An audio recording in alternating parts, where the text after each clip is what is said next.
Well, investigators believe two men found dead in their Kennesaw home were poisoned by carbon monoxide fumes. Neighbors told Fox 5 the family had been using a generator to heat their home because their power had been shut off. And Fox 5's Chris Shaw has that story.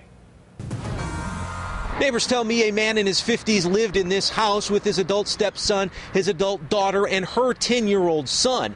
When the woman and her son got home from work and school yesterday, they found the men inside and thought they were asleep, but they couldn't wake them up. The heartbreaking chain of events inside this house began early Thursday when, because the family could not pay the bill, power to their house was shut off. It's a real good friend of mine.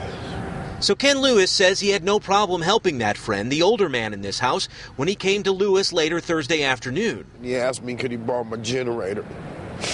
I told him, yeah, he had food in the freezer and stuff. I said, man, use the generator, set it outside. But investigators say it was not far enough outside. A back door was left partially open and carbon monoxide from the generator blew into the house. The two men, neighbors say, were inside all day, breathing that toxic air. From what I understand, it was a 5.0 reading or something.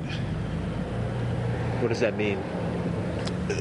Carbon monoxide was extremely high inside the residence. The woman and her son breathed the air in for several hours themselves before calling 911, afraid because they couldn't wake the men up.